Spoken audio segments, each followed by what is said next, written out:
Hello guys, welcome again to the channel. आज हम science का 10th चैप्टर करेंगे। हम 9 चैप्टर्स कंप्लीट कर चुके हैं। आज हम करेंगे reaching the age of adolescence, यानी कि ये जो चैप्टर है वो आपसे बहुत ज़्यादा रिलेट करता है क्योंकि आप इस एज में हो अभी। तो इसलिए इस चैप्टर को प्लीज़ ध्यान से समझना। जिसने पहले के चैप्टर्स नहीं किए हैं वो पहले जाके सारे चैप्टर्स रीड कर ले, और इस चैप्टर को करने से पहले मोस्ट इम्पॉर्टेंटली 9 चैप्टर कंप्लीट कर ले, ताकि आपको ये वाला जो चैप्टर है वो अच्छी तरीके से समझ में आ जाए। ठीक है, तो हम स्टार्ट करते हैं।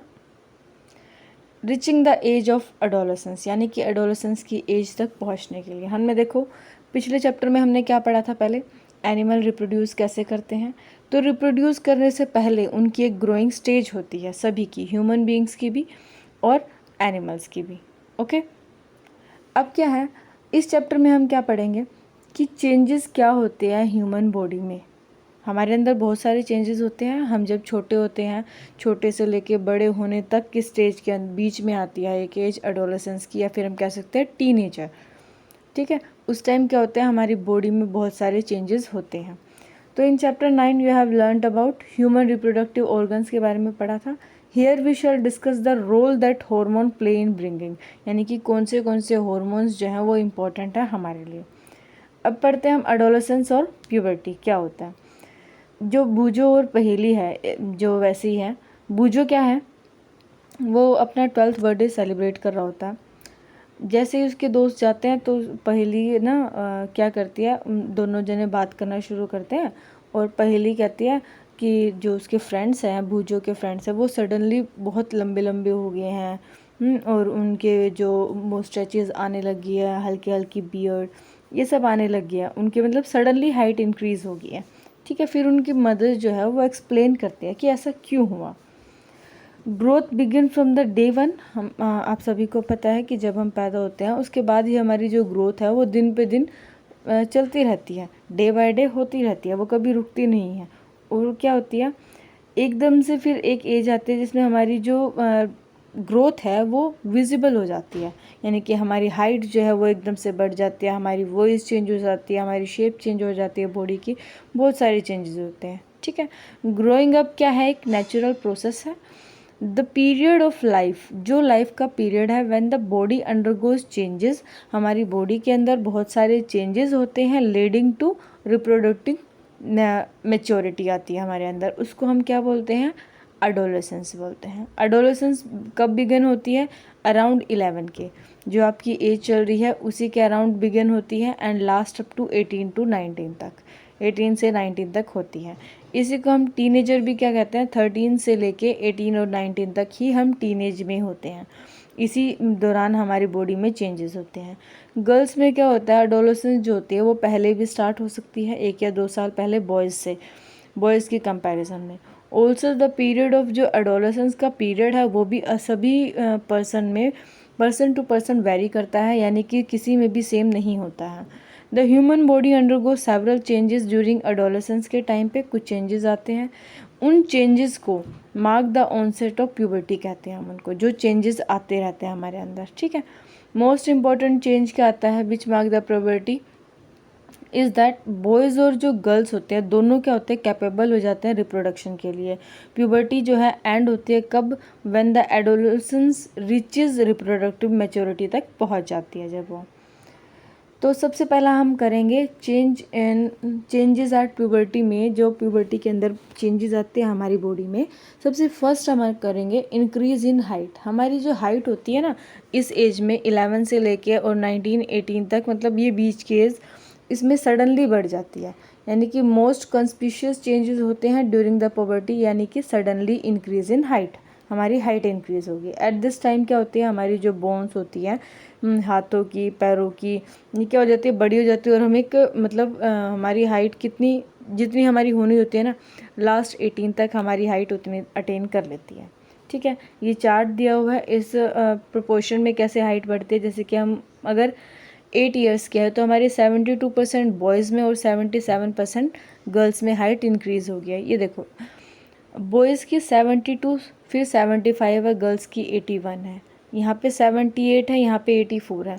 तो इसका मतलब क्या है, जो गर्ल्स की हाइट है सडनली, मतलब इनिशियल स्टेज पे, शुरुआत की स्टेज पे क्या होती है, बॉयज़ से ज़्यादा तेज़ी से बढ़ती है, लेकिन एक टाइम पे आके क्या हो जाती है, वो कम कम बढ़ने लग जाती है।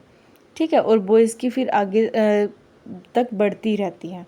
ये कैलकुलेशन है फुल हाइट का सेंटीमीटर में अगर हमें करना हो, ये फॉर्मूला है परसेंटेज हाइट सेंटीमीटर में, उसके बाद प्रेजेंट हाइट है जितनी भी सेंटीमीटर में, और फुल हाइट देनी है इनटू में 100। एग्जांपल भी दिया हुआ है, एक लड़का है, उसकी उम्र है 9 साल, ठीक है, और वो 120 सेंटीमीटर टॉल है। At the end of the growth period he is likely to be, तो वो कितना बड़ा हो जाएगा, 9 साल का है वो और 120 सेंटीमीटर हाइट है, तो प्रेजेंट हाइट 120 सेंटीमीटर, और 9 साल पे कितनी वो थी परसेंटेज 75%, इंटू में 100 कर देंगे तो वो कितना लंबा होगा, 160 सेंटीमीटर टॉल होगा वो। ये ग्राफ भी दिया हुआ है, इसके अंदर हम हाइट बॉयज़ की और गर्ल्स की दोनों की लिख सकते हैं। यहाँ पे एज लिखी है बॉयज़ और गर्ल्स में, और यहाँ पे परसेंटेज लिखी है, उसके भी यहाँ पे ये है। इनिशियल मैंने अभी आपको बताया कि इनिशियल स्टेज पे क्या होती है, जो लड़कियाँ होती हैं वो जल्दी बड़ी होती हैं लड़कों के कंपैरिजन में। Both reaches their maximum height तक पहुँच जाते हैं 18 ईयर्स तक। The rate of the growth in height varies in different individual, यानी कि अलग अलग जो इंडिविजुअल है उसमें जो हाइट है वो वेरी करती है, आप सभी को पता है, कोई तो बहुत छोटा रह जाता है, कोई बड़ा हो जाता है, ऐसे ही। At puberty and then slow down, ये हो सकता है कि इनिशियल स्टेज पे कोई कोई जल्दी बढ़ जाता है, बाद में उसकी हाइट नहीं बढ़ती है, और किसी की जो मैक्सिमम हाइट है वो धीरे धीरे करके एकदम से सडनली रीच हो जाती है, यानी कि सडनली वो लंबा हो जाता है। ठीक है, तो नेक्स्ट है there is no need for पहेली टू वरी, क्योंकि सभी बॉडी पार्ट्स की ग्रो करने की जो कैपेबिलिटी होती है वो सभी की अलग अलग होगी। ठीक है, लेकिन एक बार जब प्यूबर्टी हम अटेन कर देते हैं, यानी कि मैच्योरिटी हमारे अंदर आ जाती है, तब तक क्या होती है, हमारी हाइट जो है वो अटेन हो चुकी होती है जितनी होनी होती है। लास्ट अप टू 18 ईयर्स तक एज बढ़ती है, हाइट इंक्रीज़ होती है आप सभी की। तो उन सब में क्या है, हाइट को इंक्रीज़ करने में हमारा फूड भी जो है हेल्दी फूड खाना चाहिए हमें। अगर हम हेल्दी फूड जो कंज्यूम करेंगे तो वो हमारे लिए क्या होगा, बेनिफिशियल होगा। ठीक है, अब है, ये तो हो गया हाइट का। अब चेंज इन बॉडी शेप में क्या क्या चेंज होता है, अब सभी ने नोटिस किया होगा, जो आपकी क्लास में जो बॉयज़ हैं उनके क्या है, मतलब इस एज के जो बॉयज़ हैं उनके ब्रॉडर शोल्डर्स जो होते हैं वो चौड़े होते हैं, मतलब ब्रॉडर होते हैं, और जो उनकी चेस्ट होती है वो भी वाइडर होती है। ठीक है, क्योंकि और जो जूनियर क्लासेस के होते हैं बॉयज़ उनकी ऐसे नहीं होता है। क्यों होता है ऐसा, क्योंकि उनकी क्या होती है, एज ऑफ प्यूबर्टी चल रही होती है, जब क्या है, शोल्डर जो है वो जनरली ब्रॉडर हो जाते हैं कि ग्रोथ हो रही है। गर्ल्स में क्या होता है, जो रीज़न होता है वेस्ट के बिलो का वो क्या हो जाता है, वाइडर हो जाता है। बॉयज़ में मसल्स जो हैं वो ज़्यादा मतलब अच्छे तरीके से ग्रो हो जाती हैं, गर्ल्स में नहीं होती मसल्स ग्रो। दस change occurring in adolescent boys और गर्ल्स में दोनों में क्या है, डिफरेंट है। ठीक है, वॉइस चेंज भी अलग अलग होता है, आप सभी ने देखा होगा, जो भी बॉयज़ एडोलेसेंट की एज में होते हैं, यानी कि 11 to 17 18 की एज में होते हैं, उस टाइम पे उनकी वॉइस जो है वो अलग होती है, क्योंकि वहाँ पे वॉइस बॉक्स जो है इस एज में, और द लैरिंग्स जो है वो क्या है, ग्रो कर रहा होता है। ठीक है, द ग्रोइंग जो वॉइस बॉक्स है बॉयज़ में, वो आपने देखा होगा उनके गले में जो थ्रोट होता है ना वो बाहर के साइड आ जाता है, देखो इस तरीके से, इस तरीके से, ये जो होता है इसको हम बोलते हैं एडम्स एप्पल। ये देखिए प्रोट्रूडिंग पार्ट आ जाता है बाहर, आउटग्रोथ हो जाती है, लेकिन गर्ल्स में ये नहीं दिखने को मिलता है, क्योंकि इसका क्या होता है, वो जो वॉइस बॉक्स है वो स्मॉल है, बट इनका जो बॉयज़ का जो वॉइस बॉक्स है वो लार्ज ज़रूर है, लेकिन इनकी जो वॉइस होती है वो कैसी होती है, डीपर होती है, इनकी वॉइस शार्प नहीं होती है बॉयज़ की, एज़ कम्पेयर टू गर्ल्स। जो गर्ल्स की वॉइस होती है, जो उनकी पिच होती है, यानी कि अगर कोई गर्ल अगर चिल्लाएगी तो उसकी आवाज़ दूर तक जाती है, लेकिन अगर बॉयज़ चिल्लाएगा तो उसकी आवाज़ दूर तक नहीं जाएगी, तो क्योंकि उसकी जो पिच है वो क्या है, वो कम है, लेकिन जो गर्ल्स की जो पिच होती है वो क्या होती है, हाइयर होती है। ठीक है, और बॉयज़ में एक चेंज और आता है, कभी कभी क्या होता है उनकी आवाज़ और ज़्यादा हार्श हो जाती है, जैसे कि हमें लगता है कि बहुत बड़ा इंसान बोल रहा है, ऐसी हार्श हो जाती है, लेकिन कुछ वीक्स बाद फिर वो नॉर्मल भी हो जाती है विद इन द टाइम। अब है इंक्रीजिंग एक्टिविटी ऑफ स्वेट और सेबेशियस ग्लैंड, इनमें भी इंक्रीज़ हो जाता है, यानी कि प्यूबर्टी के टाइम पे जो स्वेट ग्लैंड्स है और सेबेशियस ग्लैंड यानी, और सेबेशियस यानी कि ऑयल ग्लैंड, स्वेट यानी कि पसीना, जो ये सब जो ग्लैंड्स है वो इंक्रीज़ हो जाती है। जैसे कि आप सभी ने देखा होगा कि इस एज में बॉयज़ और गर्ल्स में बहुत सारी पिंपल्स की प्रॉब्लम आ जाती है, एक्ने की प्रॉब्लम हो जाती है। ये सब किस वजह से? क्योंकि जो इनकी ग्लैंड्स है वो डेवलप हो रही है, ग्रो कर रही हैं। ठीक है। डेवलपमेंट ऑफ सेक्स ऑर्गन्स, ये हमने लास्ट चैप्टर में किया था। फिगर 9.1 और 9.3 आप देख सकते हैं, जिसमें अपने मेल सेक्स ऑर्गन और female sex organ, reproductive organ जो देखे थे उनको ड्रॉ भी किया था।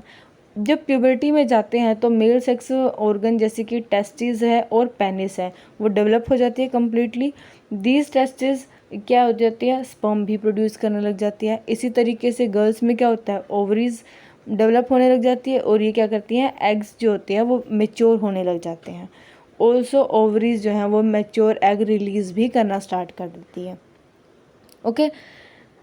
नेक्स्ट है reaching mental intelligence and emotional maturity, यानी कि एडोलेसेंस वो पीरियड है मतलब पर्सन की लाइफ में जो चेंज आता है, उनको वे ऑफ थिंकिंग चेंज हो जाता है। जब हम छोटे होते हैं तो हम क्या होते हैं? हम ज़िद्दी होते हैं, हमें हर चीज़ चाहिए होती है, हम ज़िद करने लगते हैं। लेकिन जैसे ही हमारी एज एडोलेसेंस में आती है हम धीरे धीरे समझने लगते हैं सभी चीज़ों को। एडोलेसेंस क्या होती है? इंडिपेंडेंट भी बनाती है हमें खुद पे, हम अपना काम खुद करने लग जाते हैं। Before and are we also self conscious, अपने बारे में सोचने लग जाते हैं। Intellectual development takes place, they tends to spend considerable time thinking, हम सोच समझ के काम करने लग जाते हैं एज़ कम्पेयर टू कि हमने जिद कर ली। In fact, it is often the time in one's life when the brain has greatest capacity होती है हमारी लर्निंग की। वंस लाइफ एंड ब्रेन, जो हमारी जो कैपेसिटी होती है थिंकिंग की, लर्निंग की, हमें जल्दी जल्दी जो काम होता है वो लर्न होता है। समटाइम्स क्या होता है लेकिन however an adolescent may feel insecure भी हो जाता है वाइल ट्राइंग टू एडजस्ट करने के वे में हमें ये लगने लग जाता है कि हमें कोई इंपॉर्टेंस नहीं दे रहा और हमें कोई समझ नहीं रहा, हमारा जो पॉइंट ऑफ व्यू है वो कोई नहीं समझ रहा। ये सब बातें भी हमारे दिमाग में आ जाते हैं इस एज में। You should know that there is no reason to feel insecure, लेकिन ऐसा कोई मेन रीज़न नहीं होता है इनसिक्योर होने का। These changes are a natural part of the growing up, लेकिन ये हमारी बॉडी का पार्ट है। हमें बहुत कुछ ऐसा फील होता है जो हम किसी को बता नहीं पाते हैं, ठीक है। बट ऐसी एज में क्या होता है, पेरेंट्स के साथ डिस्कस करना बहुत इंपॉर्टेंट होता है और पेरेंट्स भी बच्चों को समझें। आज के लिए हम इतना ही करेंगे, कल हम सेकेंडरी सेक्सुअल कैरेक्टर करेंगे। Thank you so much, hopes आप सभी को चैप्टर समझ में आया होगा। Thank you.